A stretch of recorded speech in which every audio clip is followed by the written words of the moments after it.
પાલિકા સંચાલિત સરથાણા નેચર પાર્કમાં 3 વાઘનું આગમન થતા 1.5 મહિના પછી પાર્કની રોનક વધી જશે। ડિસેમ્બર-જાન્યુઆરી દરમિયાન ઓડિશાના ભુવનેશ્વર ઝૂની મુલાકાતે ગયેલી સુરતની ટીમે એક નર અને એક માદા વાઘની જોડી ભેટ મળી છે। પાલિકા સંચાલિત સરથાણા નેચર પાર્કમાં 3 વાઘનું આગમન થતા 1.5 મહિના પછી પાર્કની રોનક વધી જશે। ડિસેમ્બર-જાન્યુઆરી દરમિયાન ઓડિશાના ભુવનેશ્વર ઝૂની મુલાકાતે ગયેલી સુરતની ટીમને એક નર અને એક માદા વાઘની જોડી ભેટ મળી છે। ઉલ્લેખનીય છે કે અગાઉ ઓક્ટોબરમાં ઇન્દોરથી એક નર વાઘ સુરત લવાયો હતો। આ સાથે પાર્કમાં કૃષ્ણા વાઘ સહિત હવે વાઘની સંખ્યા 4 થઈ ગઈ છે, જ્યારે 2 વ્હાઇટ સાથે વાઘની કુલ સંખ્યા 6 થઈ છે।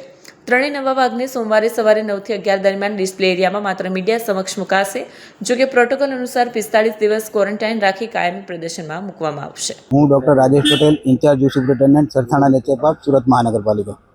સરથાણા નેચર પાર્ક ખાતે આપણે 2 મહિના પહેલાં ઇન્દોર ઝૂ ખાતેથી એક્સચેન્જ કરી અને એક નર ટાઈગર મેળવવામાં આવેલો હતો, જેનું નામ રુદ્ર છે। અને ગયા મહિનામાં ભુવનેશ્વર ઝૂ ખાતેથી એક ટાઈગરની જોડી એક્સચેન્જ પ્રપોઝલમાં મેળવવામાં આવેલી છે। એની સામે આપણે 5 જળબિલાડી, 3 મેલ અને 2 ફિમેલ, એક સિલ્વર ફિજનની જોડી અને 10 સ્ટાર ટેટૂઝ આપેલા હતા। એની સામે આપણને ટાઈગરની જોડી, જેમાં ફિમેલનું નામ શ્રી છે અને મેલનું નામ અભય છે, તેઓની ઉંમર 3 થી 3.5 વર્ષની છે।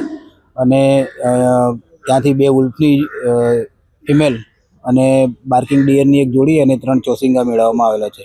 હાલમાં તેઓ બંને ટાઈગરને ક્વોરન્ટાઇન એરિયામાં રાખવામાં આવેલા છે અને એનો ક્વોરન્ટાઇન પીરિયડ પૂરો થયાથી પબ્લિક ડિસ્પ્લે માટે રિલીઝ કરવામાં આવશે। હાલ ખાલી સોમવારના દિવસે જ્યારે પબ્લિકની મુલાકાતનો ઓફ રહેતો હોય છે ઝૂમાં, એ દિવસે એ લોકોને નવા વાતાવરણમાં સેટ કરવા માટે 2 કલાક માટે ડિસ્પ્લે એરિયામાં રિલીઝ કરવામાં આવશે।